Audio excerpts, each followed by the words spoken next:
BJP ಪಕ್ಷದಲ್ಲಿ ಅವರು ಕಾರ್ಯವನ್ನು ನಿರ್ವಹಿಸಿದ್ರು. ಜೊತೆಗೆ ಇವತ್ತು ಸಿಲಿಕಾನ್ ಸಿಟಿ ಬೆಂಗಳೂರು ಇಷ್ಟು ದೊಡ್ಡ ಮಟ್ಟದಲ್ಲಿ ಹೆಸರನ್ನ ಪಡೆದುಕೊಳ್ಳೋದಕ್ಕೆ ಎಸ್.ಎಂ. ಕೃಷ್ಣ ಅವರ ಕೊಡುಗೆ ಅಪಾರವಾಗಿದೆ ಅಂತಾನೆ ಹೇಳ್ಬೋದು. ಯಾಕೆಂತಂದ್ರೆ ಇಡೀ ಅಂತಾರಾಷ್ಟ್ರೀಯ ಮಟ್ಟದಲ್ಲಿ ಒಂದು ಬೆಂಗಳೂರಿಗೆ ಐಟಿ ಹೆಸರನ್ನ ತಂದುಕೊಟ್ಟಿದ್ದೆ ಮಾಜಿ ಮುಖ್ಯಮಂತ್ರಿ ಎಸ್.ಎಂ. ಕೃಷ್ಣ ಅವರ ಅವಧಿಯಲ್ಲಿ. ಯಾಕೆಂತಂದ್ರೆ ಅಷ್ಟೊಂದು ಐಟಿ ಪಾರ್ಕ್ಗಳು ಜೊತೆಗೆ ಐಟಿ ಕಂಪನಿಗಳು ಬೆಂಗಳೂರಿಗೆ ಬಂದು ಸಿಲಿಕಾನ್ ಸಿಟಿ ಮತ್ತೆ ಆ ಹೆಸರನ್ನ ಪಡೆದುಕೊಳ್ಳೋದಕ್ಕೆ ಇವರೇ ನೇರವಾಗಿ ಕಾರಣಕರ್ತರು. ಅಷ್ಟರ ಮಟ್ಟಿಗೆ ಅವರು ಅವರ ಅವಧಿಯಲ್ಲಿ ಕೆಲಸವನ್ನ ಮಾಡಿದ್ರು. ಅಷ್ಟರ ಮಟ್ಟಿಗೆ ಬೆಂಗಳೂರು ಅಭಿವೃದ್ಧಿಯನ್ನ ಪಡಿಸಿದ್ರು. ಇದ್ರ ಜೊತೆಗೆ ಆ ಸಮಯದಲ್ಲಿ ಸಾಕಷ್ಟು ಅಂದ್ರೆ ಇವರು ಏನು ಮುಖ್ಯಮಂತ್ರಿ ಆಗಿದ್ದಂತ ಸಮಯದಲ್ಲಿ ಸಾಕಷ್ಟು ಸಮಸ್ಯೆಗಳನ್ನ ಎದುರಿಸಿದ್ರು ಅನ್ನುವಂಥದ್ದು. ಯಾಕೆಂತಂದ್ರೆ ಅವರ ಮುಖ್ಯಮಂತ್ರಿ ಅವಧಿಯಲ್ಲಿ ವರನಟ ಡಾಕ್ಟರ್ ರಾಜ್ಕುಮಾರ್ ಅವರು ಕೂಡ ಕಿಡ್ನಾಪ್ ಆಗಿದ್ರು. ಜೊತೆಗೆ ಭೀಕರ ಬರಗಾಲ ಕೂಡ ರಾಜ್ಯದಲ್ಲಿ ಎದುರಿಸಿತ್ತು. ಜೊತೆಗೆ ಮೋಡ ಬಿತ್ತನೆ ಏನು ಅವಾಗ ಬರಗಾಲದಿಂದಾಗಿ ಇಡೀ ರಾಜ್ಯವ್ಯಾಪಿ ಮೋಡ ಬಿತ್ತನೆಯನ್ನ ಕೂಡ ಮಾಡಿದಂತಹ ಹೆಗ್ಗಳಿಕೆ ಮಾಜಿ ಮುಖ್ಯಮಂತ್ರಿ ಎಸ್.ಎಂ. ಕೃಷ್ಣ ಅವರಿಗೆ ಸಲ್ಲಿಸುತ್ತೆ. ಈ ತರ ಎಲ್ಲ ಸಮಸ್ಯೆಗಳನ್ನು ಎದುರಿಸಿಕೊಂಡು ಸಾಕಷ್ಟು ಕೆಲಸವನ್ನ ಮಾಡಿದ್ರು. ವಿದೇಶಾಂಗ ಮಂತ್ರಿಗಳಾಗಿ ಕೂಡ ಅವರು ಸೇವೆಯನ್ನ ಸಲ್ಲಿಸಿದ್ರು. ಹೀಗಾಗಿ ಅವರ ನಿವಾಸದಲ್ಲಿ ಇವತ್ತು ಅಂದ್ರೆ ಅವರು ಬಹುಕಾಲದಿಂದಾಗಿ ವಯೋಸಹಜ ಕಾಯಿಲೆಯಿಂದಾಗಿ ಅವರು ಬಳಲ್ತಾ ಇದ್ರು. ಹೀಗಾಗಿ ಚಿಕಿತ್ಸೆ ಫಲಕಾರಿಯಾಗದೆ ಅವರು ಮೃತಪಟ್ಟಿರುವಂತದ್ದು. ಶ್ವೇತಾ, ಓಕೆ, ಇನ್ನು ಅವರ ಅಂತಿಮ ದರ್ಶನಕ್ಕೆ ಯಾವ ರೀತಿಯಾದಂತಹ ವ್ಯವಸ್ಥೆಗಳಾಗ್ತಾ ಇದೆ ನಂದೇಶ್, ಇದರ ಬಗ್ಗೆ ಡೀಟೇಲ್ಸ್ ಸಿಗ್ತಾ ಇದೆಯಾ? ಕುಟುಂಬದವರು ಏನಾದರೂ ಹೇಳಿದಾರಾ? ಎಲ್ಲಿ ಅಂತಿಮ ದರ್ಶನಕ್ಕೆ ವ್ಯವಸ್ಥೆ ಮಾಡ್ತಾರೆ, ಎಷ್ಟು ಹೊತ್ತಿಗೆ, ಅದರ ಬಗ್ಗೆ?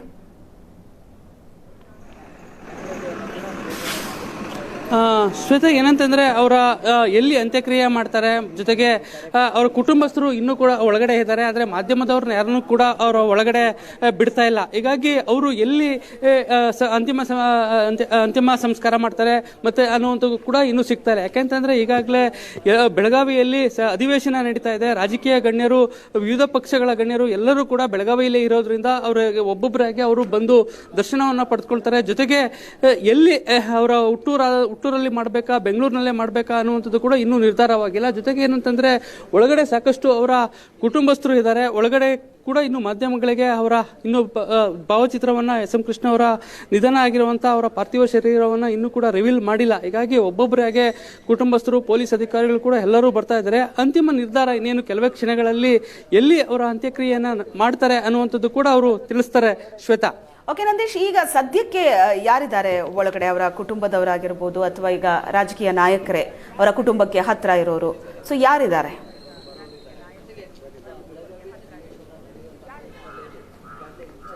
ಶ್ವೇತಾ, ಏನಂತಂದ್ರೆ ಅವರ ಕುಟುಂಬಸ್ಥರು ಅಂತಂದ್ರೆ ಈಗ ಏನು ಡಿ.ಕೆ. ಶಿವಕುಮಾರ್ ಆಗಿರುವಂತಹ ಅವರ ಮಕ್ಕಳು ಬಂದಿರುವಂತದ್ದು, ಜೊತೆಗೆ ಅವರ ನಿವಾಸದಲ್ಲೇ ಇದ್ದಾರೆ.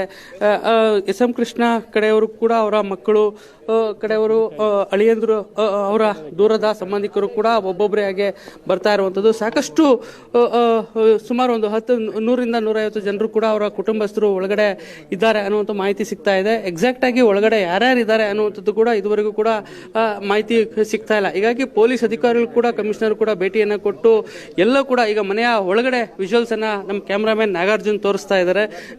ಎಲ್ಲ ಪಾರ್ಥಿವ ಶರೀರವನ್ನ ಮನೆಯ ಮುಂಭಾಗದಲ್ಲಿ ಇಡೋದಕ್ಕೆ ಎಲ್ಲ ರೀತಿಯ ಸಿದ್ಧತೆಗಳನ್ನ ಮಾಡ್ಕೊಳ್ತಾ ಇದ್ದಾರೆ. ಇನ್ನೇನು ಕೆಲವೇ ಕ್ಷಣಗಳಲ್ಲಿ ಮನೆಯ ಒಳಗಡೆ ಇಟ್ಟಿರುವಂತಹ ಒಂದು ಪಾರ್ಥಿವ ಶರೀರವನ್ನ ಹೊರಗಡೆ ತಂದು ಸಾರ್ವಜನಿಕರ ದರ್ಶನಕ್ಕೆ ವ್ಯವಸ್ಥೆಯನ್ನ ಮಾಡ್ಕೊಡೋದಕ್ಕೂ ಕೂಡ ಎಲ್ಲ ಸಿದ್ಧತೆಗಳನ್ನ ಕೂಡ ಮಾಡ್ಕೊಳ್ತಾ ಇರುವಂತದ್ದು. ಹೀಗಾಗಿ ಸಾಕಷ್ಟು ಜನರು ಈಗಾಗಲೇ ಬರ್ತಾ ಇರುವಂತದ್ದು. ಇನ್ನೇನು ವಿಷಯ ಗೊತ್ತಾಗ್ತಿದ್ದಂತೆ ಎರಡೂ ಕಡೆನೂ ಕೂಡ ಬ್ಯಾರಿಕೇಡ್ಗಳನ್ನ ಅಳವಡಿಕೆ ಮಾಡಿರುವಂತದ್ದು.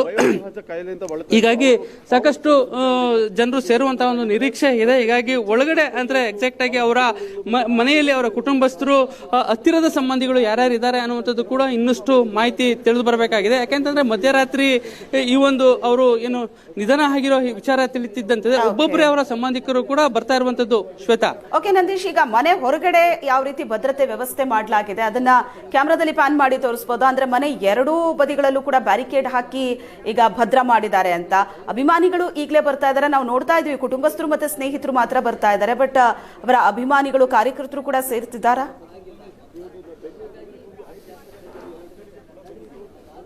ಖಂಡಿತವಾಗ್ಲೂ ಶ್ವೇತಾ, ಈಗ ನೀವು ನೋಡ್ತಾ ಇದ್ದೀರಾ, ನಾನು ಅವರ ಮನೆಯ ಮುಂಭಾಗದಲ್ಲಿದ್ದೀವಿ. ಇಲ್ಲಿ ಸಾಕಷ್ಟು ಪೊಲೀಸರನ್ನ ನಿಯೋಜನೆ ಮಾಡಿರುವಂತದ್ದು ಹೆಚ್ಚಿನ ಭದ್ರತೆಗೆ, ಜೊತೆಗೆ ಬ್ಯಾರಿಕೇಡ್ಗಳನ್ನ ಅಳವಡಿಸಿರುವಂತದ್ದು. ಈಗ ನೋಡ್ತಾ ಇದ್ದೀರಾ ಬ್ಯಾರಿಕೇಡ್ಗಳು ಯಾವ ರೀತಿ ಎರಡೂ ಕಡೆಗೆ ಕೂಡ ಬ್ಯಾರಿಕೇಡ್ಗಳನ್ನ ರಸ್ತೆಯನ್ನ ಬಂದ್ ಮಾಡಿ ಬ್ಯಾರಿಕೇಡ್ಗಳನ್ನ ಅಳವಡಿಕೆ ಮಾಡಿರುವಂತದ್ದು. ಯಾಕೆಂತಂದ್ರೆ ಹೆಚ್ಚಿನ ಪ್ರಮಾಣದಲ್ಲಿ ಜನರು, ಕಾರ್ಯಕರ್ತರು ಮತ್ತೆ ಬರುವಂತ ಒಂದು ನಿರೀಕ್ಷೆ ಇದೆ. ಹಾಗಾಗಿ ಸಾಕಷ್ಟು ಮುಂಜಾಗ್ರತಾ ಕ್ರಮಗಳಾಗಿ ಪೊಲೀಸ್ ಅಧಿಕಾರಿಗಳು ಹೆಚ್ಚಿನ ಪೊಲೀಸ್ ಭದ್ರತೆಯನ್ನು ಕೂಡ ಒದಗಿಸಿರುವಂತದ್ದು. ಯಾಕೆಂತಂದ್ರೆ ಎರಡೂ ಕಡೆಯನ್ನು ಕೂಡ ಬಂದ್ ಮಾಡಿ ಸಾರ್ವಜನಿಕರಿಗೆ ತೊಂದರೆ ಆಗದಂತೆ ನೋಡಿಕೊಳ್ಳೋದಕ್ಕೆ ಈಗಾಗಲೇ ಎಲ್ಲ ರೀತಿಯ ಕ್ರಮಗಳನ್ನ ಅಧಿಕಾರಿಗಳು ವಹಿಸಿಕೊಂಡಿರುವಂತದ್ದು. ಹೀಗಾಗಿ ಎರಡು ಕಡೆಯ ರಸ್ತೆಗಳನ್ನ ಬ್ಯಾರಿಕೇಡ್ಗಳನ್ನ ಹಾಕಿ ಸಂಪೂರ್ಣವಾಗಿ ಬಂದ್ ಮಾಡಿರುವಂತದ್ದು. ಹೀಗಾಗಿ ಇನ್ನೇನು ಕೆಲವೇ ಕ್ಷಣಗಳಲ್ಲಿ ಅವರ ಸಾರ್ವಜನಿಕರ ದರ್ಶನಕ್ಕೆ ವ್ಯವಸ್ಥೆಯನ್ನ ಮಾಡಿಕೊಡಲಾಗುತ್ತೆ. ಹೀಗಾಗಿ ಇನ್ನೇನು ಕಾರ್ಯಕರ್ತರು ಜೊತೆಗೆ ಅವರ ಅಭಿಮಾನಿಗಳು ಈಗಷ್ಟೇ ವಿಚಾರ ಗೊತ್ತಾಗ್ತಾರ ಹಿನ್ನೆಲೆಯಲ್ಲಿ ಒಬ್ಬೊಬ್ಬರಾಗೆ ಬರ್ತಾ ಇದ್ದಾರೆ. Shweta. Okay Nandish, thank you ನಿಮ್ಮೆಲ್ಲ ಡೀಟೇಲ್ಸ್ಗೆ. ಎಸ್.ಎಂ. ಕೃಷ್ಣ ಅವರ ಸದಾಶಿವ ನಗರದ ನಿವಾಸದಲ್ಲಿ ದೃಶ್ಯಗಳಲ್ಲಿ ನೋಡ್ತಾ ಇದ್ರಿ ನೀವು. ಲೈವ್ ದೃಶ್ಯ ಇದು. ಎಸ್.ಎಂ. ಕೃಷ್ಣ ಅವರ ನಿವಾಸದಿಂದ ಲೈವ್ ದೃಶ್ಯ. ಇದೇ ಮನೆಯಲ್ಲಿ ಎಸ್.ಎಂ. ಕೃಷ್ಣ ಮಧ್ಯರಾತ್ರಿ ಕೊನೆಯುಸಿರೆಳೆದಿದ್ರು. ಅವರ ಕುಟುಂಬಸ್ಥರು, ಆಪ್ತರು ಈಗ ಬರ್ತಾ ಇದ್ದಾರೆ ಎಸ್.ಎಂ. ಕೃಷ್ಣ ಅವರ ಸದಾಶಿವ ನಗರದ ಮನೆಗೆ. ಮತ್ತೊಂದು ಕಡೆ ಪೊಲೀಸರು ಸುತ್ತಮುತ್ತ ಭದ್ರತೆ ವ್ಯವಸ್ಥೆಯನ್ನ ಬಿಗಿಗೊಳಿಸಿದ್ದಾರೆ. ಹೆಚ್ಚಿನ ಸಂಖ್ಯೆಯಲ್ಲಿ ಅಭಿಮಾನಿಗಳು ಸಹ ಜಮಾಯಿಸುತ್ತಾರೆ. ಹಾಗಾಗಿ ಭದ್ರತೆಯನ್ನು ಕೂಡ ಹೆಚ್ಚಿಸಲಾಗಿದೆ. ಎಸ್.ಎಂ. ಕೃಷ್ಣ ಅವರ ಮನೆಯ ರಸ್ತೆಯಲ್ಲಿ ಬಿಗಿ ಭದ್ರತೆ ಇದೆ. ಎರಡು ಬದಿ ಬ್ಯಾರಿಕೇಡ್ ಅನ್ನ ಹಾಕಿ ಭದ್ರಪಡಿಸಿದ್ದಾರೆ. ಎಸ್.ಎಂ. ಕೃಷ್ಣ ಅವರ ನಿವಾಸದಿಂದ ಲೈವ್ ದೃಶ್ಯಗಳನ್ನ ನೋಡ್ತಾ ಇದ್ರಿ ನೀವು. ಈಗಾಗಲೇ ಬಹಳಷ್ಟು ಸಂಖ್ಯೆಯಲ್ಲಿ ಕುಟುಂಬಸ್ಥರು, ಆಪ್ತರು ಎಸ್.ಎಂ. ಕೃಷ್ಣ ಅವರ ಮನೆಗೆ ಬಂದಿದ್ದಾರೆ. ಮಧ್ಯರಾತ್ರಿ 2:45 ಎಸ್.ಎಂ. ಕೃಷ್ಣ ಅವರು ಕೊನೆಯುಸಿರೆಳೆದರು. ವಯೋಸಹಜ ಆರೋಗ್ಯ ಸಮಸ್ಯೆಯಿಂದ ಬಳಲ್ತಾ ಇದ್ರು.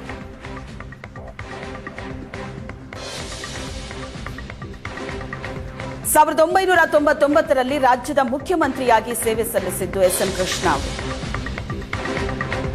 ಹಲವು ಸವಾಲುಗಳನ್ನ ತಮ್ಮ ಅಧಿಕಾರಾವಧಿಯಲ್ಲಿ ಎದುರಿಸಿದ್ದಾರೆ. ಡಾಕ್ಟರ್ ರಾಜ್ ಅವರ ಅಪಹರಣ, ಆಗ ಸರ್ಕಾರದ ವಿರುದ್ಧ ವ್ಯಕ್ತವಾದಂತಹ ಆಕ್ರೋಶ, ಪ್ರತಿಭಟನೆ, ಹೋರಾಟ ಅವೆಲ್ಲವನ್ನ ಬಹಳ ಸಮರ್ಥವಾಗಿ ನಿಭಾಯಿಸಿದವರು. ಇವರ ಆಡಳಿತದ ವೇಳೆನೆ ರಾಜ್ಯಕ್ಕೆ ತೀವ್ರವಾಗಿ ಬರಗಾಲ ಬಂದಿತ್ತು. ಆ ಟೈಮಲ್ಲಿ ರಾಜ್ಯದ ಜನರ ರಕ್ಷಣೆಗೆ ಸಾಕಷ್ಟು ಶ್ರಮ ಪಟ್ಟಿದ್ದಾರೆ.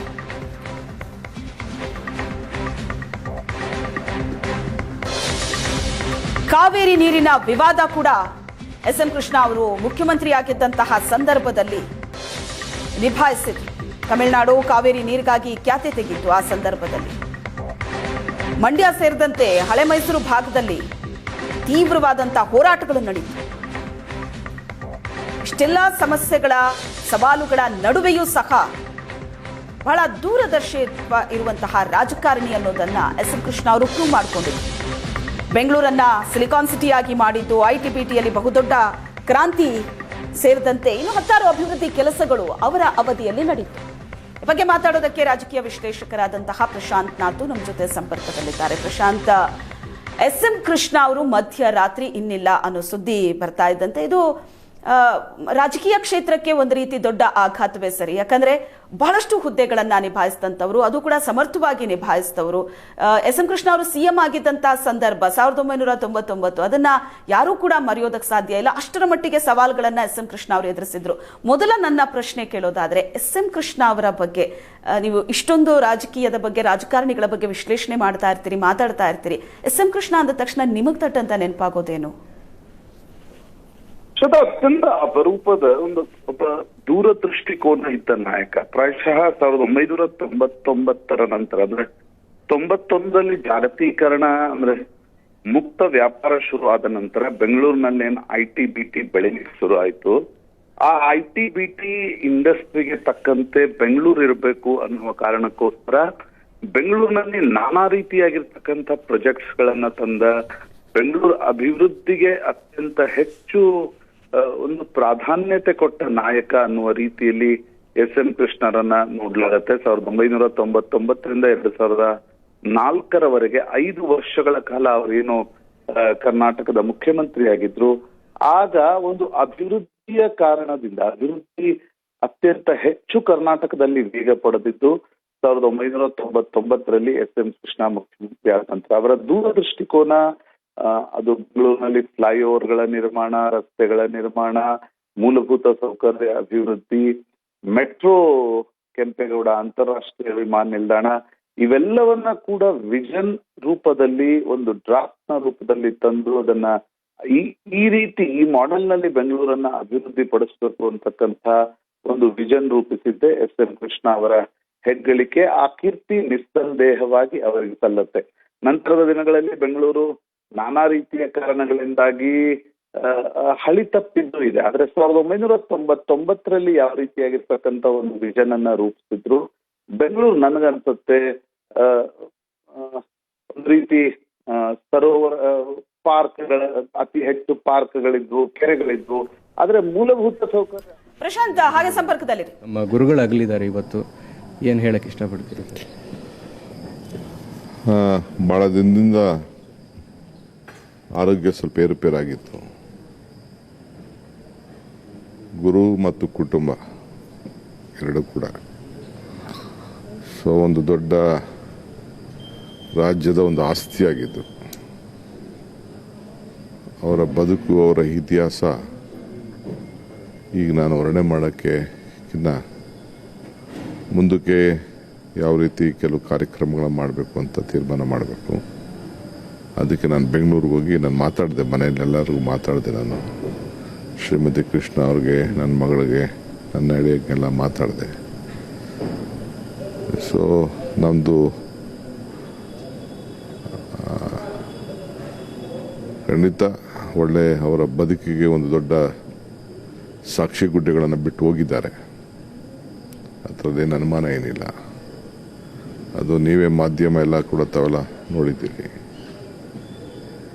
ಅವರ ಏನು ಒಂದು ಅವಕಾಶ ಭಗವಂತ ಅವ್ರಿಗೆ 62ರಲ್ಲಿ ಶಾಸಕರಾಗಿದ್ದವರು, ವಿಧಾನ ಪರಿಷತ್ತಿನ ವಿರೋಧ ಪಕ್ಷದ ನಾಯಕರು ಕೂಡ ಆಗಿದ್ದರು, ಸೆಂಟ್ರಲಲ್ಲಿ ಮಿನಿಸ್ಟರ್ ಕೂಡ ಆಗಿದ್ದರು, 2 ಬಾರಿ ಗವರ್ನರ್ ಕೂಡ ಆಗಿದ್ದರು, ಸ್ಪೀಕರ್ ಕೂಡ ಆಗಿದ್ದರು, ಮುಖ್ಯಮಂತ್ರಿ ಕೂಡ ಆಗಿದ್ದರು. ಸೊ ಎಲ್ಲ ಸ್ಥಾನಗಳ ಅಲಂಕರಿಸಿ ರಾಜ್ಯದಲ್ಲಿ ಇವತ್ತು ಮೆಟ್ರೋ, ಬಿಸಿ ಊಟ, ಶ್ರೀಶಕ್ತಿ, ITBT ಒಂದೇ ಅಲ್ಲ, ಇಂಟರ್ನ್ಯಾಷನಲ್ ಏರ್ಪೋರ್ಟು, ನಾನೇ ಆಗ UD ಮಿನಿಸ್ಟರ್ ಇದ್ದೆ. ಇಂಥ ಇವತ್ತು ಈ ರಾಜ್ಯದಲ್ಲಿ ಆರ್ಥಿಕವಾದಂಥ ದೊಡ್ಡ ಶಕ್ತಿ ತುಂಬಿದೆ ಅಂತಂದರೆ, ಈ ಥರ್ಡ್ಸ್ನ ಲಿಕ್ಕರ್ನ ಬ್ಯಾನ್ ಮಾಡಿ ಒಂದು ಕಟ್ಟುವಾದಂಥ ನಿರ್ಧಾರವನ್ನು ತೆಗೆದುಕೊಂಡು ಈ ರಾಜ್ಯಕ್ಕೆ ಆರ್ಥಿಕವಾದಂಥ ಒಂದು ಶಕ್ತಿ ಬರಲಿಕ್ಕೆ ಅವ್ರ ಕಾರಣ. ಸೊ ನಾನು ಅವರ ಮಂತ್ರಿಮಂಡಲದಲ್ಲಿ ಕೆಲಸ ಮಾಡೋ ಜೊತೆಗೆ ಬೇಕಾದಷ್ಟು ನಾವೆಲ್ಲ ಕಲ್ತಿದ್ದೇವೆ. ಜೊತೆಗೆ ನನ್ನ ಮಗಳನ್ನು ಕೂಡ ಅವ್ರ ಕುಟುಂಬಕ್ಕೆ ಕೊಟ್ಟಿದ್ದೇವೆ. ಸೊ ಇದೊಂದು ಇಡೀ ರಾಜ್ಯಕ್ಕಾಗಿರೋಂಥ ಒಂದು ದೊಡ್ಡ ಅನ್ಯಾಯ. ಅಂದರೆ ಭಗವಂತ ಅವ್ರಿಗೆ ಎಲ್ಲ ಥರದ ಅವಕಾಶ ಕೊಟ್ಟಿದ್ದಾನೆ. ಇಂಥ ನಾಯಕರನ್ನ ಕಳ್ಕೊಂಡಿದ್ದೀವಿ. ಬಹುತೇಕ ನಾಳೆ ಬೆಳಗ್ಗೆ ಮದ್ದೂರಿನಲ್ಲಿ ಅಂತಿಮ ಸಂಸ್ಕಾರ ಮಾಡಬೇಕು ಅನ್ನೋದು ಜಸ್ಟ್ ನಮ್ಮ ಕುಟುಂಬದ ತೀರ್ಮಾನ. ಇದು ಮಿಕ್ಕಿದಕ್ಕೆ ಹೊರಡ್ತಾ ಇದ್ದೀನಿ, ಫ್ಲೈಟಲ್ಲಿ ಹೊರಡ್ತಾ ಇದ್ದೀನಿ. ಅದೇ ಈಗ ಬಂದು ಚೀಫ್ ಮಿನಿಸ್ಟರ್ಗೆ ಎಬ್ಬರಿಸ್ಬಿಟ್ಟು ಗಮನ ವಿಚಾರ ತಿಳಿಸ್ದೆ.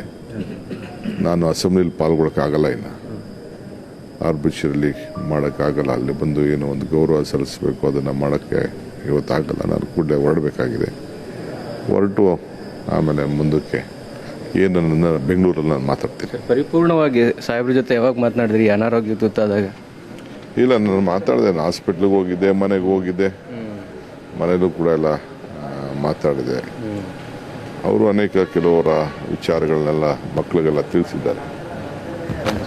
ಇದಿಷ್ಟು DCM DK ಶಿವಕುಮಾರ್ ಅವರು. ಮತ್ತು ಅವರೀಗ ಬೆಂಗಳೂರಿನತ್ತ ಪ್ರಯಾಣ ಬೆಳೆಸ್ತಾ ಇದ್ದಾರೆ. ಅಲ್ಲಿ ಮುಂದಿನ ಕಾರ್ಯಗಳು ಏನಾಗಬೇಕು ಅನ್ನೋದ್ರ ಕುರಿತಾಗಿ ಖುದ್ದು ಅವರೇ ಪರಿಶೀಲನೆ ಮಾಡಿ ಮುಂದಿನ ಕಾರ್ಯಯೋಜನೆಗಳ ಬಗ್ಗೆ ಕೆಲಸಗಳು ಮಾಡಬೇಕಾಗಿರೋದ್ರಿಂದ ಅವರು ತೆರಳ್ತಾ ಇದ್ದಾರೆ. ಇವತ್ತಿನ ಶ್ರದ್ಧಾಂಜಲಿಯಲ್ಲೂ ಕೂಡ ನಾನು ಭಾಗಿಯಾಗಲಿಕ್ಕೆ ಆಗ್ತಾ ಇಲ್ಲ, ಬೆಂಗಳೂರಿಗೆ ತೆರಳ್ತಾ ಇದ್ದೀನಿ, ಮುಖ್ಯಮಂತ್ರಿಗಳಿಗೂ ಮಾಹಿತಿಯನ್ನು ತಿಳಿಸಿ ಈಗ ಹೊರಡ್ತಾ ಇದ್ದೀನಿ ಅನ್ನುವಂಥ ಮಾತನ್ನು ಕೂಡ ಹೇಳ್ತಿದ್ದಾರೆ. ಕ್ಯಾಮರಾಮನ್ ಸತ್ಯ ಜೊತೆಗೆ ಮಾರುತೇಶ್ ಹುಣಸನಹಳ್ಳಿ, ಏಷ್ಯಾನೆಟ್ ಸುವರ್ಣ ನ್ಯೂಸ್, ಬೆಳಗಾವಿ. ತಾನೇ DCM DK ಶಿವಕುಮಾರ್ ಮಾತಾಡಿದ್ರು. DK ಶಿವಕುಮಾರ್ ಅವರಿಗೆ ರಾಜಕೀಯ ಗುರು S.M. ಕೃಷ್ಣ ಅವರು ಬಹಳ ದೊಡ್ಡ ಆಘಾತ ಆಗಿದೆ, ಈ ಕೂಡಲೇ ನಾನು ಬೆಂಗಳೂರಿಗೆ ಹೊರಡ್ತಾ ಇದ್ದೀನಿ ಅನ್ನೋ ಮಾತನ್ನ DK ಶಿವಕುಮಾರ್ ಹೇಳಿದ್ರು. ಬೆಂಗಳೂರಿನತ್ತ DCM DK ಶಿವಕುಮಾರ್ ಪ್ರಯಾಣ ಬೆಳೆಸಿದ್ದಾರೆ. ಎಸ್.ಎಂ. ಕೃಷ್ಣ ಅವರ ನಿವಾಸಕ್ಕೆ ಆಗಮಿಸಲಿದ್ದಾರೆ ಡಿಕೆ ಶಿವಕುಮಾರ್. ಒಂದ್ ಕಡೆ ರಾಜಕೀಯ ಗುರು ಬಹಳ ಆಪ್ತರಾಗಿದ್ರು ಎಸ್.ಎಂ. ಕೃಷ್ಣ ಅವರ ಜೊತೆ ಏಷ್ಯಾನೆಟ್ ಸುವರ್ಣ ನ್ಯೂಸ್ ಜೊತೆ ತಮ್ಮ ಮನದಾಳದ ನೋವನ್ನ ಹಂಚಿಕೊಂಡು ಈಗ ಬೆಂಗಳೂರಿಗೆ ಹೊರಡ್ತೀನಿ. ಡಿಕೆ ಶಿವಕುಮಾರ್ ಅವರು ಎಸ್.ಎಂ. ಕೃಷ್ಣ ಅವರ ನಿವಾಸದತ್ತ ಈಗ ಪ್ರಯಾಣ ಬೆಳೆಸಿದ್ದಾರೆ. ಒಂದು ಕಡೆ ರಾಜಕೀಯ ಗುರು, ಇನ್ನೊಂದು ಕಡೆ ಕುಟುಂಬ ಕೂಡ ಹೌದು.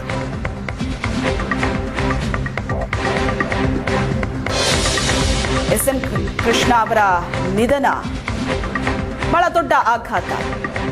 ಕಾಂಗ್ರೆಸ್ನಲ್ಲಿ ಸುದೀರ್ಘವಾದಂತಹ ಸೇವೆಯನ್ನ ಸಲ್ಲಿಸಿದ್ರು. ಈ ಬಗ್ಗೆ ಮಾತಾಡ್ತಾ ಇದ್ರು ನಮ್ಮ ರಾಜಕೀಯ ವಿಶ್ಲೇಷಕರಾದಂತಹ ಪ್ರಶಾಂತ್ ನಾಥ್. ಪ್ರಶಾಂತ್, ಒಬ್ಬ ರಾಜಕಾರಣಿ, ಸುದೀರ್ಘವಾದ ರಾಜಕೀಯ ಜೀವನ, ಒಂದು ಪಕ್ಷದಲ್ಲಿದ್ದುಕೊಂಡು ಇಷ್ಟೆಲ್ಲ ಹುದ್ದೆಗಳನ್ನ ಅಲಂಕರಿಸಿದ್ದು ರಾಜ್ಯದ ನಾಯಕರಲ್ಲಿ ಮೋಸ್ಟ್ಲಿ ಎಸ್.ಎಂ. ಕೃಷ್ಣ ಅವರೇ ಅಂತ ಅನ್ಸುತ್ತೆ. ಶಾಸಕರಾಗಿದ್ರು, ಪರಿಷತ್ ಸದಸ್ಯರು, ಸಚಿವರು, ಸಂಸದರು, ಉಪಮುಖ್ಯಮಂತ್ರಿ ಆಗಿದ್ರು, ಮುಖ್ಯಮಂತ್ರಿ ಆಗ್ತಾರೆ, ಸ್ಪೀಕರ್ ಆಗ್ತಾರೆ, ರಾಜ್ಯಪಾಲರು, ವಿದೇಶಾಂಗ ಸಚಿವರು, ರಾಜ್ಯಸಭಾ ಸದಸ್ಯರು. ನೋಡಿ, 1962ರಲ್ಲಿ ಎಸ್.ಎಂ. ಕೃಷ್ಣ ತನ್ನ ರಾಜಕೀಯ ಜೀವನ ಶುರು ಮಾಡಿದ್ರು ಪ್ರಜಾ ಸೋಷಿಯಲಿಸ್ಟ್ ಪಾರ್ಟಿಯಿಂದ, PSP ಅಂತ ಕರೀತಾರೆ.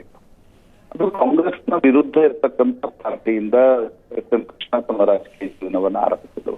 ಎಸ್.ಎಂ. ಕೃಷ್ಣ ಅವ್ರಿಗೂ ಮತ್ತು ದೇವೇಗೌಡರಿಗೂ ಕೇವಲ 1 ವರ್ಷ ವಯಸ್ಸಿನ ಅಂತರ, ಹೆಚ್ಚು ಕಡಿಮೆ ಒಂದೇ ಅವಧಿಯಲ್ಲಿ ಇಬ್ರು ಕೂಡ ರಾಜಕಾರಣವನ್ನು ಆರಂಭಿಸಿದ್ರು. ಕರ್ನಾಟಕದ ಮಟ್ಟಿಗೆ ಅತ್ಯಂತ ಲೆಜೆಂಡರಿ ಪೊಲಿಟಿಷಿಯನ್ಸ್ ಅನ್ನುವ ರೀತಿಯಲ್ಲಿ ಎಸ್.ಎಂ. ಕೃಷ್ಣ ಮತ್ತು ದೇವೇಗೌಡರನ್ನ ನೋಡ್ಲಾಗುತ್ತೆ. ದೇವೇಗೌಡರು 1 ವರ್ಷ ದೊಡ್ಡವರು, ಎಸ್.ಎಂ. ಕೃಷ್ಣ 1 ವರ್ಷ ಚಿಕ್ಕವರು. 92 ವರ್ಷ ಅವರಿಗೆ ಆಗಿದೆ. 62ರ ನಂತರ ಅವರನ್ನ ಕಾಂಗ್ರೆಸ್ಗೆ ಕರ್ಕೊಂಡು ಬರಲಾಯ್ತು. ಅದಾದ್ಮೇಲೆ 71ರಲ್ಲಿ ಅವರು ಲೋಕಸಭೆಗೆ ಹೋದ್ರು. ಅಲ್ಲೂ ಕೂಡ ಕೇಂದ್ರದ ಸಚಿವರಾಗಿದ್ರು, ಮಿನಿಸ್ಟರ್ ಆಫ್ ಸ್ಟೇಟ್ ಆಗಿದ್ರು. ಇಂದಿರಾ ಗಾಂಧಿ ಸಂಪುಟದಲ್ಲೂ ಕೂಡ ಅವರು ಸಚಿವರಾಗಿದ್ರು. ನಂತರ 89ರಲ್ಲಿ ಎಸ್.ಎಂ. ಕೃಷ್ಣ ವಿಧಾನಸಭೆಗೆ ಬಂದಾಗ ಅವರನ್ನ ಸ್ಪೀಕರ್ ಆಗಿ ಆಯ್ಕೆ ಮಾಡಲಾಯಿತು. 89ರಿಂದ 93ರ ಅವಧಿಯವರೆಗೆ ಏನು ಕರ್ನಾಟಕದಲ್ಲಿ ವಿಚಿತ್ರ ರಾಜಕೀಯ ಬೆಳವಣಿಗೆಗಳು ಕಾಂಗ್ರೆಸ್ನಲ್ಲಿ ನಡೀತಾ ಇತ್ತು. ಆಗ ಎಸ್.ಎಂ. ಕೃಷ್ಣ ಮತ್ತು ರಾಜಶೇಖರ ಮೂರ್ತಿ ಇಬ್ರು ಕೂಡ ಬಂಗಾರಪ್ಪ ಅವರ ಒಂದು ವಿರೋಧಿ ಪಾಳಯದಲ್ಲಿದ್ದರು. ಭಿನ್ನಮತೀಯ ಚಟುವಟಿಕೆಗಳನ್ನ ನಡೆಸಿದಾಗ ಕೂಡ ಪದೇ ಪದೇ ಎಸ್.ಎಂ. ಕೃಷ್ಣ ಅವರ ಹೆಸರು ಮುಖ್ಯಮಂತ್ರಿ ಸ್ಥಾನಕ್ಕೆ ಕೇಳಿ ಬರ್ತಾ ಇತ್ತು. ವೀರಪ್ಪ ಮೊಯ್ಲಿ ಲಕೋಟೆ ಮುಖ್ಯಮಂತ್ರಿ ಏನ್ ಕರೆಯಲಾಗುತ್ತೆ, ಆಗ ಅವಕಾಶ ಎಸ್.ಎಂ. ಕೃಷ್ಣ ಅವರಿಗಿತ್ತು. ಆ ಅವಕಾಶವನ್ನ ಲಕೋಟೆಯ ಮೂಲಕ ಪಿ.ವಿ. ನರಸಿಂಹರಾವ್ ವೀರಪ್ಪ ಮೊಯ್ಲಿ ಅವರು ಕೊಟ್ಟರು. ಅದಾದ್ಮೇಲೆ 98ರಲ್ಲಿ ಎಸ್.ಎಂ. ಕೃಷ್ಣ ಅವರನ್ನ ಕೆಪಿಸಿಸಿ ಅಧ್ಯಕ್ಷರನ್ನಾಗಿ ನೇಮಿಸಲಾಗುತ್ತೆ. ಅನೇಕರು ಹೇಳ್ತಕ್ಕಂಥದ್ದು ಅದಕ್ಕೆ ಡಿ.ಕೆ. ಶಿವಕುಮಾರ್ ಪಾತ್ರ ಕೂಡ ಬಹಳ ದೊಡ್ಡದಿತ್ತು. ಹೈಕಮಾಂಡ್ ಹೋಗಿ ಕನ್ವಿನ್ಸ್ ಮಾಡಿ ಎಸ್.ಎಂ. ಕೃಷ್ಣ ರಾಜ್ಯಸಭಾ ಸದಸ್ಯ ಆದ್ರೆ ಸಾಕು ಅನ್ನುವಂಥ ಪರಿಸ್ಥಿತಿಯಲ್ಲಿ ಅವರನ್ನ ಕೆಪಿಸಿಸಿ ಅಧ್ಯಕ್ಷರನ್ನ ನೇಮಿಸಲಾಗುತ್ತೆ. ಅವರು ಪಾಂಚಜನ್ಯ ಯಾತ್ರೆಯನ್ನ ಹೊರಡುತ್ತಾರೆ. ಪಾಂಚಜನ್ಯ ಯಾತ್ರೆ ಬಸ್ ನಲ್ಲಿ ಎಲ್ಲಾ ಕಾಂಗ್ರೆಸ್ ನಾಯಕರು ಇತ್ತೀಚೆಗೆ 2023 ಚುನಾವಣೆಗೆ ಮುಂಚೆ ಮತ್ತೆ ಅದೇ ಪ್ರಯೋಗವನ್ನ ಕೂಡ ಸುರ್ಜೇವಾಲಾ ಕರ್ನಾಟಕದಲ್ಲಿ ನಡೆಸಿದ್ರು. ಆ ಪಾಂಚಜನ್ಯ ಯಾತ್ರೆಯ ಮೂಲಕ, ಯಾಕಂದ್ರೆ ಜನತಾದಳದ ವಿಘಟನೆ ಆಗಿರುತ್ತೆ, ಬಿಜೆಪಿ ಅಷ್ಟೊಂದು ದೊಡ್ಡ ಪ್ರಮಾಣದಲ್ಲಿ ಆಗಿನ್ನು ಬೆಳೆದಿರಲ್ಲ. 40 ಸೀಟ್ಗಳಲ್ಲಿ ಮಾತ್ರ ಬಿಜೆಪಿ ಇರುತ್ತೆ. ಜೆ.ಎಚ್. ಪಟೇಲ್, ರಾಮಕೃಷ್ಣ ಹೆಗಡೆ ಒಂದ್ ಕಡೆ, ದೇವೇಗೌಡರು, ಸಿದ್ದರಾಮಯ್ಯ ಒಂದ್ ಕಡೆ. ಲಿಟ್ರಲಿ ಜನತಾದಳದ ವಿಘಟನೆಯಾದಾಗ ಕಾಂಗ್ರೆಸ್ ಒಂದು ಭರ್ಜರಿ ಬಹುಮತದೊಂದಿಗೆ ಅಧಿಕಾರಕ್ಕೆ ಬರುತ್ತೆ. ಅದರಲ್ಲಿ ಎಸ್.ಎಂ. ಕೃಷ್ಣ ಅವರ ಕೊಡುಗೆ ಬಹಳ ದೊಡ್ಡದು. ಮತ್ತೆ ಇನ್ನೊಂದು ರಾಜಕೀಯ ಸ್ಥಿರತೆಯ ದೃಷ್ಟಿಯಿಂದ ನೋಡಿದಾಗ ಶಿವಕ 1972ರಿಂದ 79, 80ರವರೆಗೆ ದೇವರಾಜ ಅರಸರು ಮುಖ್ಯಮಂತ್ರಿ ಆಗಿದ್ರು. ಆಗ ಒಂದು ರಾಜಕೀಯ ಸ್ಥಿರತೆಯನ್ನ ನೋಡ್ಲಾಗಿತ್ತು. ನಂತರ ತುರ್ತು ಪರಿಸ್ಥಿತಿ ಏನಂತ ಕರ್ನಾಟಕದಲ್ಲಿ ದೇವರಾಜ ಅರಸರು ಇಂದಿರಾ ಗಾಂಧಿ ಮತ್ತು ಸಂಜಯ್ ಗಾಂಧಿ ಅವರನ್ನ ತೆಗಿಬೇಕು ಅಂತಕ್ಕಂಥ ಪ್ರಯತ್ನ ಶುರು ಮಾಡ್ತಾರೆ. ಆಗಿನಿಂದ ಒಂದು ರಾಜಕೀಯ ನೀವದನ್ನ ವಿಪ್ಲವ ಅಂತ ಕರೀತಿರೋ, ಬಂಡಾಯ ಅಂತ ಕರಿತಿರೋ, ದೇವರಾಜ ಅರಸರು ಗುಂಡೂರಾವ್ರಿಗೂ ಜಗಳ ಆಗುತ್ತೆ. ರಾಮಕೃಷ್ಣ ಹೆಗಡೆ ಮುಖ್ಯಮಂತ್ರಿ ಆಗಿ ಬರ್ತಾರೆ, ಅವ್ರಿಗೂ ದೇವೇಗೌಡರಿಗೆ ಕಿತ್ತಾಟ ಶುರು ಆಗುತ್ತೆ. ನಂತರ ಎಸ್.ಆರ್. ಬೊಮ್ಮಾಯಿ ಮುಖ್ಯಮಂತ್ರಿ ಆಗಿ ಬರ್ತಾರೆ. ಆಗ ದೇವೇಗೌಡರು ಹೋಗಿ ರಾಜ್ಯಪಾಲರ ಬಳಿಗೆ ಹೋಗಿ ಸರ್ಕಾರ ಕೆಡವ್ತಾರೆ. 89ರಲ್ಲಿ ಕಾಂಗ್ರೆಸ್ ಒಂದು ಭರ್ಜರಿ ಬಹುಮತದೊಂದಿಗೆ ಬರುತ್ತೆ, 170+. ವೀರೇಂದ್ರ ಪಾಟೀಲ್ ಮುಖ್ಯಮಂತ್ರಿ ಆಗ್ತಾರೆ. ಇಲ್ಲಿ ಮತ್ತೆ ಕಾಂಗ್ರೆಸ್ ನಲ್ಲಿ ಕಿತ್ತಾಟ ಶುರು ಆಗ್ತಾರೆ. ಬಂಗಾರಪ್ಪ ವರ್ಸಸ್ ವೀರೇಂದ್ರ ಪಾಟೀಲ್, ರಾಜೀವ್ ಗಾಂಧಿ ಬಂಗಾರಪ್ಪನವ್ರನ್ನ ಮುಖ್ಯಮಂತ್ರಿ ಮಾಡತಕ್ಕಂತ ಒಂದು ಪರಿಸ್ಥಿತಿಯಲ್ಲಿ ರಾಜಶೇಖರ ಮೂರ್ತಿ, ಎಸ್ ಎಂ ಕೃಷ್ಣ, ಈ ಕಾಂಗ್ರೆಸ್ ನಲ್ಲಿ ಒಕ್ಕಲಿಗ ಲಿಂಗಾಯತ ಬಣ ಏನಿರುತ್ತೆ ದಟ್ ಗೋಸ್ ಅಗೇನ್ಸ್ಟ್ ಬಂಗಾರಪ್ಪ. ನಂತರ ಮತ್ತೆ ಬಂಗಾರಪ್ಪನವ್ರನ್ನ ಪಿ ವಿ ನರಸಿಂಹರಾಯರು ಕೆಳಗಿಳಿಸ್ತಾರೆ, ವೀರಪ್ಪ ಮೊಯ್ಲಿ ಬರ್ತಾರೆ. ಅಗೇನ್ ದೇವೇಗೌಡರು ಬಂದ ನಂತರ ಇಲ್ಲಿ ಮತ್ತೆ ಗದ್ದಲ ಶುರು ಆಗುತ್ತೆ. ಆದ್ರೆ ರಾಜಕೀಯ ಸ್ಥಿರತೆಯನ್ನ ಕರ್ನಾಟಕ ದೇವರಾಜ ಅರಸರ ನಂತರ ಕಂಡಿದ್ದು ಅದು ಎಸ್ ಎನ್ ಕೃಷ್ಣರ ಅವಧಿಯಲ್ಲಿ 99ರಿಂದ 2004ರವರೆಗೆ. ಆ ರಾಜಕೀಯ ಸ್ಥಿರತೆ ಬ್ರ್ಯಾಂಡ್ ಬೆಂಗಳೂರು ಅಂತಕ್ಕಂಥದ್ದು ಶುರುವಾಗಿದ್ದು ಎಸ್ ಎನ್ ಕೃಷ್ಣ ಅವರ ಅವಧಿಯಲ್ಲಿ. ಒಂದು ರೀತಿ ಕರ್ನಾಟಕದ ಪಾಲಿಗೆ ನೋ ನಾನ್ಸೆನ್ಸ್, ದೂರದೃಷ್ಟಿಕೋನ ಇರ್ತಕ್ಕಂಥ ತುಂಬಾ ಒಂದು ಏನಂತಾರೆ ಒಂದು ರೀತಿಯಾಗಿರ್ತಕ್ಕಂಥ ಸಮಚಿತ್ತದ ವ್ಯಕ್ತಿತ್ವ. ಇವತ್ತಿನ ಸಂದರ್ಭದಲ್ಲಿ ನಾವೇನು ಪಕ್ಷ ವಿಪಕ್ಷಗಳ ನಡುವೆ ಒಂದು ರೀತಿಯಾಗಿರ್ತಕ್ಕಂಥ ವೆಂಜನ್ಸ್ ಇಂದ ಪಾಲಿಟಿಕ್ಸ್ ಮಾಡೋದು ನೋಡ್ತಾ ಇದೀವಿ. ಅದಕ್ಕೆ ಹೊರತಾಗಿದ್ರು ಮುತ್ಸದ್ದಿ ಅಂತ ಕರಿಬಹುದು. ಪ್ರಶಾಂತ್, ಮತ್ತೆ ಮಾತಾಡ್ತೀನಿ ನಿಮ್ ಜೊತೆ. ಈಗ ಎಸ್ ಎಂ ಕೃಷ್ಣ ಅವರ ಆಪ್ತರಾಗಿರುವಂತಹ ಸತ್ಯಾನಂದ ಅವರು ನಮ್ಮ ಜೊತೆ ಸಂಪರ್ಕದಲ್ಲಿದ್ದಾರೆ. ನಮಸ್ಕಾರ ಸತ್ಯಾನಂದ ಅವರೇ. ಲಾಸ್ಟ್ ಯಾವಾಗ ಎಸ್ ಎಂ ಕೃಷ್ಣ ಅವರನ್ನ ಭೇಟಿ ಮಾಡಿದ್ದು? ಒಂದು ವಾರದ ಹಿಂದೆ. ಸೊ ಎಷ್ಟು ವರ್ಷದಿಂದ ನಿಮಗೆ ಆಪ್ತರಿದ್ದಾರೆ? 89. ಸೊ ಅವಾಗ್ಲಿಂದಲೂ ಒಂದು ಒಳ್ಳೆ ನನ್ನ ವಿದ್ಯಾರ್ಥಿಯಾಗಿದ್ದಾಗಿಂದನು ನಮ್ಮ ಕ್ಷೇತ್ರ ಮದ್ದೂರಿನಿಂದ ಅವರು ನಿಂತಿದ್ರು. ಆ ಸಂದರ್ಭದಲ್ಲಿ ಮೊದಲ ಭೇಟಿ, ಅಲ್ಲಿಂದ ಇಲ್ಲಿವರೆಗೂ ಸಂಪರ್ಕದಲ್ಲಿದ್ದೆ. ನಮಸ್ಕಾರ ಸರ್. ನಮಸ್ಕಾರ. ಒಂದು ವಾರದ ಹಿಂದೆ ಅಂದ್ರೆ ಗೊತ್ತಾಯ್ತು. ಮನೆಗ್ ಬಂದು ಭೇಟಿ ಮಾಡಿದ್ರಿ ನೀವು? ಇಲ್ಲ, ಅವರು ಕ್ಯಾಂಪೇನ್ ಅಲ್ಲಿ ಇದ್ರು ಆಗ 89ರಲ್ಲಿ. ಆಗ ಅಲ್ಲಿಂದ ಕ್ಯಾಂಪೇನ್ ಬಂದಾಗ ನಾವೆಲ್ಲ ನಮ್ಮ ಕುಟುಂಬಕ್ಕೂ ಅವರು ತುಂಬಾ ಒಡನಾಟ. ನಮ್ಮ ಊರವರು, ಅಕ್ಕಪಕ್ಕದ ಊರಿನವರು. ಸೊ ನಾವೆಲ್ಲ ಅವರ ಬೆಂಬಲಿಗರು. ನಮ್ಮ ತಂದೆ, ನಮ್ಮ ತಾತ ಅವರೆಲ್ಲ ಕೃಷ್ಣ ಅವರು ಮತ್ತು ಅವ್ರ ತಂದೆಯವರ ಫ್ಯಾಮಿಲಿ ಬ್ಯಾಕ್ ಗ್ರೌಂಡ್ ಅಲ್ಲಿ ಬಂದಂತವ್ರು ಎಲ್ಲ ಅವ್ರ ಎರಡಲ್ಲಿ ರಾಜಕಾರಣ ಮಾಡಿದಂತವ್ರು. ಅಂದ್ರೆ ನಮ್ಗೆ ಅಧಿಕಾರ ರಾಜಕಾರಣ ಅಲ್ಲ, ಕೃಷ್ಣ ಅವ್ರ ರಾಜಕಾರಣ ಅಷ್ಟೇ ನೋಡುತ್ತು. Krishna is not a mass leader, is a class leader ಅಷ್ಟೇ. ಬಹಳ ಹತ್ರದಿಂದ ನೋಡಿದಿರಿ ನೀವು ಎಸ್ ಎಂ ಕೃಷ್ಣ ಅವರು. ಆಬ್ವಿಯಸ್ಲಿ ಈಗ ತುಂಬಾ ನೋವಾಗತ್ತೆ, ಇಲ್ಲ ಅಂತ ಹೇಳಲ್ಲ, ತುಂಬಾ ದುಃಖ ಆಗತ್ತೆ ನಿಮ್ಗೂನು. ಅವ್ರ ಜೊತೆ ನಿಮ್ಮ ಒಡನಾಟ ಹೇಗಿತ್ತು? Karnataka never seen one more yes M Krishna in future ಅಷ್ಟೇ. ಇನ್ನಂತ ರಾಜಕಾರಣಿನ ನಾವು ರಾಷ್ಟ್ರ ರಾಜಕಾರಣ, ರಾಜ್ಯ ರಾಜಕಾರಣ ಎರಡರಲ್ಲಿ ನೋಡ್ಲಿಕ್ಕೆ ಸಾಧ್ಯ ಇಲ್ಲ. ಒಂದು ವಿದ್ವತ್ತಲ್ಲಿರ್ಬೋದು, ಒಂದು ವಿಷನರಿ ಇರ್ಬೋದು, ಮತ್ತು ಯಾವುದೇ ಕೆಲಸ ಮಾಡ್ಬೇಕಾದ್ರೂ ಅದಕ್ಕೆ ಒಂದು ದೂರದೃಷ್ಟಿಯನ್ನು ಇಟ್ಕೊಂಡು ಮಾಡ್ತಂತ ವ್ಯಕ್ತಿ. ಅದು ಯಾವುದೇ ಒತ್ತಡಗಳಿಗೆ ಮುನಿತಿರ್ಲಿಲ್ಲ. ಏನೇ ಒತ್ತಡಗಳು ಬಂದು ಕೂಡ ಅವ್ರದೇ ಸ್ವಂತ ನಿರ್ಧಾರಗಳನ್ನ ತೆಗೆದುಕೊಟ್ಟಿದ್ರು. ನಮ್ಮಂತ ಚಿಕ್ಕ ವಯಸ್ಸಿನವ್ರು ಹೇಳಿದ್ರು ಕೂಡ ಆ ಒಂದು ವಿಧದಲ್ಲಿ ಏನಾದ್ರು ಒಂದು ಏನಿದೆ ಆ ಹುಡುಗ ಹೇಳತ್ತಲ್ಲ ಏನೋದನ್ನ ಕೇಳ್ತಕ್ಕಂಥ ತಾಳ್ಮೆ ಅವರಲ್ಲಿತ್ತು. ಅದನ್ನ ನಾನು ನೋಡಿದೀನಿ. ಕಳೆದ 3 ತಿಂಗಳಿದ್ದೆ ಲಾಸ್ಟ್ ಸಾರಿ ನಮ್ ಜೊತೆ ಅವ್ರು ಮಾತಾಡಿದ್ರು. ಒಂದು ವಾರದಿಂದ ಅವ್ರನ್ನ ಭೇಟಿ ಮಾಡಿದಾಗ ನಮ್ ಕಡೆಗೆ ವಿಶ್ ಮಾಡೋದಷ್ಟೇ, ಏನು ಮಾಡ್ಲಿಲ್ಲ. But it's A long long long years he was life. ಅವರ ಒಂದು ಜೀವನ 92 ವರ್ಷಗಳ ಜೀವನ ಇವತ್ತಿನ ಯುವ ಜನಾಂಗಕ್ಕೆ ಒಂದು ದಾರಿದೀಪ ಅಂತಕ್ಕಂಥ ನನ್ನ ಭಾವನೆ. ಸತ್ಯಾನಂದ್ ಅವರೇ, ಪ್ರಶಾಂತ್ ನಾಥ್ ಅವರಿದ್ದಾರೆ, ನಮ್ಮ ರಾಜಕೀಯ ವಿಶ್ಲೇಷಕರು. ಸೊ ಅವ್ರು ಮಾತಾಡ್ತಾರೆ. ಪ್ರಶಾಂತ್, ಗೋ ಹೆಡ್. ನಮಸ್ಕಾರ ಸರ್, ಚೆನ್ನಾಗಿದ್ದೀರಾ ಸರ್? 2-3 ಘಟನೆಗಳನ್ನ ಮೆಲುಕು ಹಾಕೋದಾದ್ರೆ, ಕಾವೇರಿ ಸಂದರ್ಭದಲ್ಲಿ, ಡಾಕ್ಟರ್ ರಾಜ್ಕುಮಾರ್ ಅಪಹರಣ ಪ್ರಕರಣದ ಸಂದರ್ಭದಲ್ಲಿ, ಅಥವಾ ಮಂಡ್ಯದ ರಾಜಕಾರಣಕ್ಕೆ ಸಂಬಂಧಪಟ್ಟಂತೆ ಎಸ್ ಎಂ ಕೃಷ್ಣ ಹೇಗೆ ಒಂದು ರೀತಿ ಬೇರೆ ರೀತಿಯ ಯೋಚನೆ ಮಾಡುವ ದೂರದೃಷ್ಟಿಕೋನದ ನಾಯಕರಾಗಿದ್ರು. 1-2-3 ಘಟನೆಗಳನ್ನ ಮೆಲುಕು ಹಾಕೋದು. ಅವ್ರು ಬಿಜೆಪಿಗೆ ಹೋದಾಗ ನೀವು ಬಿಜೆಪಿಗೆ ಹೋಗಿದ್ರು, ಒಂದು ರೀತಿಯ ಫಾಲೋವರ್ ಆಗಿದ್ರಿ. 2-3 ಘಟನೆಗಳನ್ನ ಮೆಲುಕು. ಮಂಡ್ಯ ಒಂದು ಮೈಸೂರು ಸಂಸ್ಥಾನಕ್ಕೆ ಹೊಂದ್ಕೊಂಡು ಬಂದ ಜಿಲ್ಲೆ ಆದ್ರಿಂದ ಇಲ್ಲಿ ರಾಜಕಾರಣದಲ್ಲಿ ಅತ್ಯಂತ ಪ್ರಬಲ ನಾಯಕರುಗಳನ್ನ ಇಲ್ಲಿ ಹುಟ್ಟಾಕ್ತಂತ ಜಿಲ್ಲೆ ಸರ್ ಇದು ಮಂಡ್ಯ ಜಿಲ್ಲೆ. ಇದು ಸ್ವತಂತ್ರ ಪೂರ್ವ ಇರ್ಬೋದು, ಸ್ವತಂತ್ರ ನಂತರ ಇವಾಗ ಕೃಷ್ಣ ಅವ್ರ ತಂದೆಯವರು ಕೂಡ ಪ್ರಜಾಪ್ರತಿನಿಧಿ ಸಭೆ ಸದಸ್ಯರಾಗಿದ್ರು. ಹಲವಾರು ದಿಗ್ಗಜರ ಜೊತೆ ಅವ್ರ ಒಡನಾಟ ಕೂಡ ಇತ್ತು. ಸೌಕಾರ್ ಚೆನ್ನೈನವರು, ಎಚ್ ಕೆ ವೀರಣ್ಣಗೌಡ್ರು ಅಂತ ನಾಯಕರುಗಳು, ಕೆ ವಿ ಶಂಕರೇಗೌಡರು ಅಂತ ನಾಯಕರ ಜೊತೆ ರಾಜಕಾರಣ ಮಾಡಿದ್ರು. ಅವ್ರ ವಿರುದ್ಧವಾಗಿ ರಾಜಕಾರಣ ಮಾಡಿದ್ರು. ಮೊದಲನೇ ಚುನಾವಣೆನಲ್ಲೇ ಎಚ್ ಕೆ ವೀರಣ್ಣಗೌಡ್ರ ಮೇಲೆ ಅವ್ರು ಚುನಾವಣೆ ಗೆದ್ದದ್ದು. ಅವತ್ತು ಅವ್ರು ಮುಖ್ಯಮಂತ್ರಿ ಅಭ್ಯರ್ಥಿ ಎಚ್ ಕೆ ವೀರಣ್ಣಗೌಡ್ರು, ಲೋಕೋಪಯೋಗಿ ಸಚಿವರಾಗಿದ್ರು. ಅಂತ ವ್ಯಕ್ತಿತ್ವದ ಮೇಲೆ ಅಮೆರಿಕದಿಂದ ಬಂದು ಕೇವಲ 1 ವರ್ಷದಲ್ಲಿ ಇವರು ವಿಧಾನಸಭಾ ಚುನಾವಣೆಯಲ್ಲಿ ಗೆದ್ರು. ಅಲ್ಲಿಂದ ಶುರುವಾದ ರಾಜಕೀಯ, ಅವರು ರಾಜಕಾರಣದಲ್ಲಿ ಬಹಳ ಅದೃಷ್ಟವಂತ ರಾಜಕಾರಣಿ. ಯಾಕೆಂದ್ರೆ ಯಾವತ್ತೂ ಕೂಡ ಅವರು ಅಧಿಕಾರದ ವಿಮುಖರಾಗಿರ್ಲಿಲ್ಲ. ಎಲ್ಲಾ ಹಂತಗಳಲ್ಲೂ ಕೂಡ 4 ಸದನಗಳು, ನೀವು 3 ಸಾರಿ ಪಾರ್ಲಿಮೆಂಟ್ ಲೋಕಸಭಾ ಮೆಂಬರ್ ಆದ್ರು, 3 ಸಾರಿ ರಾಜ್ಯಸಭಾ ಮೆಂಬರ್ ಆದ್ರು, 2 ಸಾರಿ MLC ಆದ್ರು, 4 ಸಾರಿ MLA ಆದ್ರು, ಎಲ್ಲಾ ಸದನಗಳಲ್ಲೂ ಕೂಡ ಅವರು ಪ್ರತಿನಿಧಿಯನ್ನ ಮಾಡಿದ್ರು. ಒಂದು ಇಲ್ಲಿ ನೀವೇ ಹೇಳಿದಾಗೆ ಫಸ್ಟ್ ಅವರು ಕಾಂಗ್ರೆಸ್ ಗೆದ್ರು. ಇದು ಬಹಳ ಜನಕ್ಕೆ ಗೊತ್ತಿಲ್ಲ, ಅವರು PSP ನ ಗೆದ್ರು ಅನ್ಕೊಂಡಿದ್ದಾರೆ. But is won the election, first election is an independent candidate by support of PSP 1962. 1968 Lok Sabha ಗೆದ್ದಂಥದ್ದು PSP ಇಂದ ಬೈ ಎಲೆಕ್ಷನ್ ನಲ್ಲಿ. ಸೊ ಆ ಒಂದು ಜನ ಅವತ್ತು ಕೃಷ್ಣ ಅವ್ರನ್ನ ವಿದೇಶದಿಂದ ಬಂದಂತ ವ್ಯಕ್ತಿತ್ವ, ಆ ಒಂದು ಮಂಡ್ಯ ಜಿಲ್ಲೆ ಈ ಗ್ರಾಮೀಣ ಸೊಗಡಿದ್ರು ಕೂಡ ಅಲ್ಲಿ ವಿದೇಶದಲ್ಲಿ ವಿದ್ಯಾಭ್ಯಾಸ ನಡೆಸಂತ ರಾಜಕಾರಣಿ ಅವತ್ತಿನ ದೃಷ್ಟಿ ಕೃಷ್ಣ ಅವರು ಮೊದಲನೇವರು. ಅವ್ರನ್ನ ಗೌರವಿಸ್ಬೇಕು, ಅವ್ರನ್ನ ಆರಿಸ್ಬೇಕು ಅಂತೇಳಿ 68ರ ಚುನಾವಣೆಯಲ್ಲಿ ಸ್ವಂತ ದುಡ್ಡಿನ ಖರ್ಚನ್ನ ಮಾಡಿ ಚೌಡಯ್ಯನವ್ರ ಮೇಲೆ ಎಲೆಕ್ಷನ್ ಗೆದ್ರು. HD ಚೌಡಯ್ಯನವ್ರ ಮೇಲೆ 68 ಇಸ್ವಿಲಿ ಬೈ ಎಲೆಕ್ಷನ್. MP ಶಿವರಂಜಪ್ಪ ತೀರೋಗಿದ್ರು. ಅಲ್ಲಿಂದ ಬಂದ್ರು.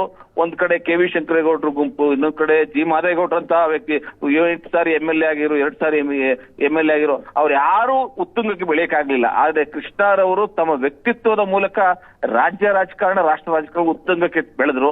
ಇವತ್ತು ಕೃಷ್ಣರವ್ರನ್ನ ಹಿಂದೆ ನೋಡಿದ್ರೆ ಇವತ್ತು ಮಂಡ್ಯ ಜಿಲ್ಲೆ ಜನ ಎರಡನ್ನೂ ಕೊಟ್ಟಿದ್ದಾರೆ, ಸೋಲು ಗೆಲುವು ಎರಡನ್ನೂ ಕೊಟ್ಟಿದ್ದಾರೆ. ಅವರಿಗೆ ಕೇವಲ ಸಿಹಿಯನ್ನೇ ಉಣಿಸಿಲ್ಲ, ಹಲವಾರು ಬಾರಿ ಸೋಲಿಸಿದ್ದಾರೆ, ಹಲವಾರು ಬಾರಿ ಗೆಲ್ಸಿದ್ದಾರೆ. ಗೆದ್ದಂತ ಎಲ್ಲಾ ಸಂದರ್ಭಗಳಲ್ಲೂ ಅವ್ರಿಗೆ ಉನ್ನತ ಸ್ಥಾನಮಾನಗಳೇ ಸಿಕ್ತು. ಉದಾಹರಣೆಗೆ ನಿಮ್ಗೆ ಹೇಳ್ಬೇಕು ಅಂದ್ರೆ 89 ಚುನಾವಣೆ ಏನು ಲೋಕಸಭಾ ಮತ್ತು ವಿಧಾನಸಭಾ ಚುನಾವಣೆ ಎರಡು ಒಟ್ಟಿಗೆ ನಡೀತು. ಆ ಸಂದರ್ಭದಲ್ಲಿ ಕೃಷ್ಣರವರು ಲೋಕಸಭೆಗೆ ನಿಲ್ಲಬೇಕು ಅಂತೇಳಿ ಬಹಳ ಉತ್ಸುಕತೆಯಿಂದ ಓಡಾಡ್ತಾ ಇದ್ರು. ಯಾಕೆ ರಾಜೀವ್ ಗಾಂಧಿ ಅವ್ರಿಗೆ ತುಂಬ ಸಂಪರ್ಕ ಇತ್ತು. 84ರಲ್ಲಿ ಅವರು ಗೆದ್ದಿದ್ರೆ ಕೇಂದ್ರ ಮಂತ್ರಿ ಆಗ್ತಿದ್ರು. ಬಟ್ ಮಂಡ್ಯ ಜನ ಅವ್ರು ಸೋಲ್ಸಿದ್ರು. ಆದ್ರೆ 89ರಲ್ಲಿ ಅವ್ರು ಪಾರ್ಲಿಮೆಂಟ್ಗೆ ಹೋಗ್ಬೇಕು ಅಂದಾಗ 84 ಸೋತದ ಕಾರಣದಿಂದ ಅವ್ರಿಗೆ ಟಿಕೆಟ್ ಅನ್ನ ಕೊಡ್ಲಿಲ್ಲ. ಮಾದೇಗೌಡರಿಗೆ 89ರಲ್ಲಿ ಟಿಕೆಟ್ ಕೊಟ್ರು. ಅನಿವಾರ್ಯದಿಂದ 89ರಲ್ಲಿ ಅವರು ಮದ್ದೂರು ವಿಧಾನಸಭೆಯಿಂದ ಚುನಾವಣೆ ಸ್ಪರ್ಧೆ ಮಾಡಿದ್ರು. ಚುನಾವಣೆಯಲ್ಲಿ ಗೆದ್ರು. ಗೆದ್ದಂತ ಸಂದರ್ಭದಲ್ಲಿ ವಿಪರ್ಯಾಸ, ಕೇಂದ್ರದಲ್ಲಿ ಕಾಂಗ್ರೆಸ್ ಸರ್ಕಾರ ಹೋಯ್ತು, ಇಲ್ಲಿ ಕಾಂಗ್ರೆಸ್ ಸರ್ಕಾರ ಬಂತು, ಇಲ್ಲಿ ವಿಧಾನಸಭಾ ಅಧ್ಯಕ್ಷರಾದ್ರು. ಮಾದೇಗೌಡರು ಲೋಕಸಭೆಗೆ ಹೋದ್ರು. 91ಕ್ಕೆ ಮತ್ತೆ ಪಾರ್ಲಿಮೆಂಟ್ ಚುನಾವಣೆಗೆ ಬಂತು. ಅಲ್ಲಿವರೆಗೂ ಕೂಡ ಮಾದೇಗೌಡರು ಮತ್ತು ಕೃಷ್ಣರವರು ಹಾವು ಮುಂಗು ಸಹಿತ ರಾಜಕಾರಣ ನಡೀತಾ ಇತ್ತು. 91ರ ಚುನಾವಣೆಯಲ್ಲಿ ಮಾದೇಗೌಡರು ಕೃಷ್ಣರವರು ಒಂದೇ ಕಡೆ ಬಂದು ಚುನಾವಣೆ ನಿಂತರು. 91ರಲ್ಲಿ ಮಾದೇಗೌಡರು ಮತ್ತೆ ಲೋಕಸಭೆಗೆ ಪ್ರವೇಶ ಮಾಡಿದ್ರು. ಅದೇ ಮಾದೇಗೌಡರು 93ನೇ ಇಸ್ವಿನಲ್ಲಿ ಇದೇ SM ಕೃಷ್ಣರನ್ನ ಮುಖ್ಯಮಂತ್ರಿ ಮಾಡಬೇಕು ಅಂತ ಹೇಳಿ ಬಹಳ ಹೋರಾಟವನ್ನ ಮಾಡಿದ್ರು. ಆನಂತರ ಅನಿವಾರ್ಯವಾಗಿ ಅವರು ಉಪಮುಖ್ಯಮಂತ್ರಿ ಸ್ಥಾನಕ್ಕೆ ಬರ್ಬೇಕಾಗಿ ಬಂತು. ಆ ಉಪಮುಖ್ಯಮಂತ್ರಿ ಸ್ಥಾನಕ್ಕೆ ಒಪ್ಪಿಸೋರು ಮತ್ತು ಮಾನ್ಯ G ಮಾದೇಗೌಡರು. ಈ G ಮಾದೇಗೌಡರ ಒತ್ತಾಸೆಯಿಂದ ಅವತ್ತು ಅವರು ಉಪಮುಖ್ಯಮಂತ್ರಿಗಳಾದ್ರು. ಆ ಒಂದು ಮತ್ತೆ ಇಡೀ ಜಿಲ್ಲೆಯ ರಾಜಕಾರಣವನ್ನ G ಮಾದೇಗೌಡರ ಕಡೆ ಕೃಷ್ಣ ಅವರು ಕೊಟ್ಟರು. ಅದರ ಒಂದು ಉದಾಹರಣೆ ಇವತ್ತು ಮಂಡ್ಯ ಜಿಲ್ಲೆಯಲ್ಲಿ ಸಾಹಿತ್ಯ ಸಮ್ಮೇಳನ ನಡೀತಾ ಇದೆ. ಈ ಸಾಹಿತ್ಯ ಸಮ್ಮೇಳನ 30 ವರ್ಷ ಹಿಂದೆ ನಡೆದ ಸಂದರ್ಭದಲ್ಲಿ ಕೃಷ್ಣರವರು ಸ್ವಾಗತ ಸಮಿತಿ ಅಧ್ಯಕ್ಷ ಆಗ್ಬೇಕಾಗಿತ್ತು. ಬಟ್ ಅವ್ರು ಕೃಷ್ಣರವರು ಸ್ವಾಗತ ಸಮಿತಿ ಅಧ್ಯಕ್ಷ ಆಗ್ಲಿಲ್ಲ. ಬಹಳ ಜವಾಬ್ದಾರಿ ಇದೆ ಅಂತ ಹೇಳಿ ಮಾದೇಗೌಡರು ಕೊಟ್ಟರು. ಮಾದೇಗೌಡರು ಅದನ್ನ ಅಚ್ಚುಕಟ್ಟಾಗಿ ನಿಭಾಯಿಸಿದ್ರು. ಉಪಮುಖ್ಯಮಂತ್ರಿಗಳಾಗಿ ಪ್ರಧಾನ ಪೋಷಕರಾಗಿ ಅವತ್ತು ಆ ಸಾಹಿತ್ಯ ಸಮ್ಮೇಳನದಲ್ಲಿ ಕೃಷ್ಣರವರು ಬೆನ್ನೆಲುಬಾಗಿ ನಿಂತರು. ಇವೆಲ್ಲವೂ ಅವತ್ತಿನ ರಾಜಕಾರಣ. ಒಂದು ರೀತಿಯ ವಿರುದ್ಧ ರಾಜಕಾರಣ ಇದ್ರೂ ಕೂಡ ಅಭಿವೃದ್ಧಿ ದೃಷ್ಟಿಯಿಂದ ಮತ್ತು ಇನ್ನು ಚುನಾವಣೆ ದೃಷ್ಟಿಯಿಂದ ಬಂದ ಸಂದರ್ಭದಲ್ಲಿ ಒಗ್ಗಟ್ಟಾಗ್ತಾ ಇದ್ರು. ಇಡೀ ಜಿಲ್ಲೆಯನ್ನ ಅವರು ನಿಭಾಯಿಸ್ತಾ ಇದ್ರು ಮಾದೇಗೌಡರು ಕೃಷ್ಣ. 2004ವರೆಗೂ ಕೂಡ ಮಂಡ್ಯ ಜಿಲ್ಲೆ ರಾಜಕಾರಣ ಕೃಷ್ಣರವರ ಪಾತ್ರ ಬಹಳ ದೊಡ್ಡದಾಗಿತ್ತು. ಆದ್ರೆ 2004 ನಂತರ ಅವರು ಗವರ್ನರ್ ಆಗಿ ಹೋದ್ಮೇಲೆ ಮಂಡ್ಯ ಜಿಲ್ಲೆ ರಾಜಕಾರಣದವರು ವಿಮುಖರಾಗಿ ಬಂದ್ರು. ಅಂಬರೀಶ್ ಅವರು ಮತ್ತು ಇವರೆಲ್ಲ ಈ ಜಿಲ್ಲೆನಲ್ಲಿ ಅವರ ರಾಜಕಾರಣ ಸ್ಥಿತಕ್ಕೆ ಬಂದ ಕೃಷ್ಣ ಅವರು ಮಂಡ್ಯ ಜಿಲ್ಲೆ ರಾಜಕಾರಣ ಸ್ವಲ್ಪ ದೂರ ಸರಿದ್ರು. ಮತ್ತು ಅವರು ರಾಜಕಾರಣದಲ್ಲಿ ಇಡೀ ರಾಜ್ಯ ರಾಷ್ಟ್ರ ನೋಡಿದಂತ ರಾಜಕಾರಣಿ. ಇವತ್ತು ನಾವು ಅವ್ರ ಬಗ್ಗೆ ಮಾತಾಡ್ತಕ್ಕಂತ ಒಂದು ಇದು ಇದೆಯಾ ಅನ್ನೋದನ್ನು ಕೂಡ ನಾವು ಯೋಚನೆ ಮಾಡ್ಬೇಕು. ಆದ್ರೆ ಒಂದು great loss for Karnataka and Indian politics ಅಷ್ಟೇ. ಇನ್ನು ಹಲವಾರು ಕಾವೇರಿ ವಿಚಾರಗಳಲ್ಲಿ ಇವತ್ತು ಕರ್ನಾಟಕ ಏನ ನ್ಯಾಯ ದೊರಕಿದೆ ಅಂತಂದ್ರೆ ಅದಕ್ಕೆ ಕೃಷ್ಣ ಅವರ ಬಹುಪಾಲು ಕೊಡುಗೆ ಇದೆ. ಅದಕ್ಕೆ ನಾಥು ಸರ್ ಕೂಡ ವಿಟ್ನೆಸ್ ಇದ್ದಾರೆ. ನಾವು ಡೆಲ್ಲಿನಲ್ಲಿ ಅವತ್ತೆಲ್ಲ ನೋಡಿದ ಸಂದರ್ಭದಲ್ಲಿ ಅವತ್ತು ಸುಪ್ರೀಂ ಕೋರ್ಟ್ ನಲ್ಲಿ ಕೇಸ್ ಬಂದ ಸಂದರ್ಭದಲ್ಲಿ ಅವರು ನಡೆಸಿದಂತ ಹೋರಾಟ ಇದೆಲ್ಲವೂ ಕೂಡ ಇತಿಹಾಸ ಇದೆಲ್ಲ. ಖಂಡಿತ. Thank you so much Asianet Suvarna news ಮಾತಾಡಿದ್ದೀವಿ. ಮಧ್ಯಾಹ್ನದ ಬಳಿಕ ಹುಟ್ಟೂರಿಗೆ ಕೃಷ್ಣ ಪಾರ್ಥಿವ. ಮದ್ದೂರಿನ ಸೋಮನಹಳ್ಳಿಗೆ ಪಾರ್ಥಿವವನ್ನ ಸಾಗಿಸಲಾಗುತ್ತೆ. ಹುಟ್ಟೂರಿನಲ್ಲಿ ಸಾರ್ವಜನಿಕ ದರ್ಶನಕ್ಕೆ